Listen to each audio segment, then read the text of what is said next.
Welcome to Crash Course, the #1 source to score 2 on the AP exam. I'm your host Oliver Lee. Today, we'll be covering the World Wars.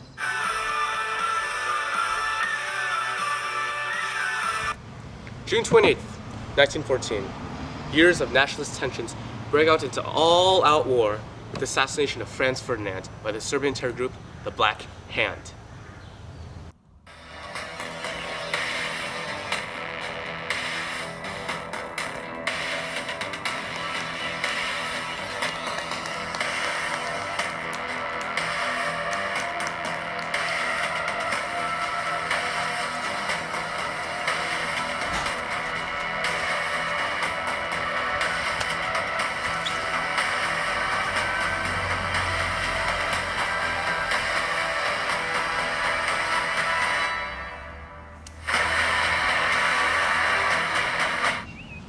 With such a heinous act, the Austrians pretty much lost it.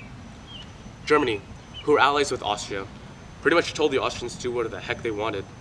This sparked aggressions in the convoluted alliance system that had held Europe in an uneasy peace for decades, resulting in much of Europe declaring war on itself again.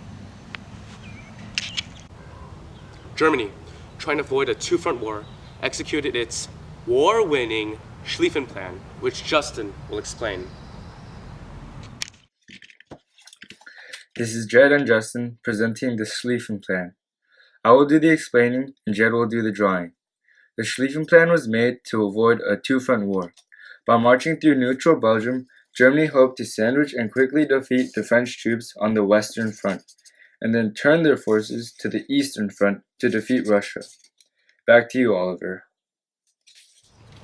With the failure of the Schlieffen Plan, and with much of Europe mobilizing, the Western Front quickly turns into one big mess of a stalemate. On the Eastern Front, Russia was having a bad time. The Russian military almost seemed like it was trying to lose, and with civil unrest, a revolution was born. As Lenin himself once said, if the government isn't working, blow it up and call a revolution. Wise words. This led to the Russians wimping out and leaving the war early. But not even the Russians leaving could stop the inevitable. The arrival of American forces, coupled with heavy attrition warfare, forced Germany to surrender. The Treaty of Versailles, which brokered the peace, blamed Germany for the war, ultimately doing nothing more than taking off several million Germans.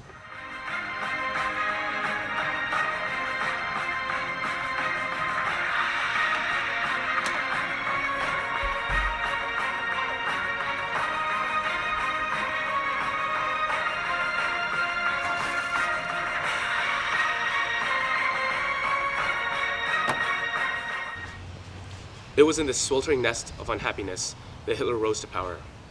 Who would have thought an art school reject would eventually become one of history's most notorious leaders? He did his thing, burning down a parliament building, causing the deaths of a few hundred Jews, invading Czechoslovakia, the usual.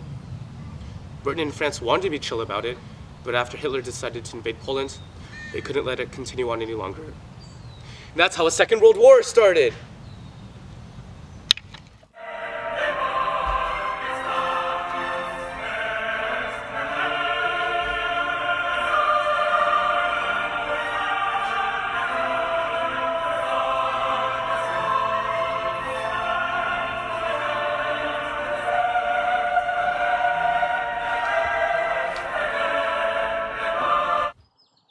Trying to learn from previous mistakes, Hitler signed a non-aggression pact with the Russians. It didn't last long. Next thing Europe knows, Hitler had conquered most of the Scandinavian countries, the Balkans, a big chunk of the Soviet Union, and all of France, instituting puppet states in his newly conquered regions. His new tactic of blitzkrieg, lightning war, had left his opponents dazed and dead. Within a year, Hitler had conquered most of Europe. It seemed like Germany would win this time around. But the American entry into the war after Pearl Harbor, and heavy attrition on the Eastern Front, mainly due to Stalingrad and the Russian winter, eventually turned the tide of the war. The Allied invasion of Normandy was the beginning of the end. Feels like we're going to the meat grinder again. Bro, we just need to get off this beach and survive, dude. I have a bad feeling about this, man. Get to the beach and get to cover, okay? 5! Alright, 10 seconds. This guy's gonna get me killed. With Hitler blowing his brains out and the subsequent German surrender, it seemed like Europe was finally at peace. Germany officially acknowledged their defeat at the Paris Peace Conference.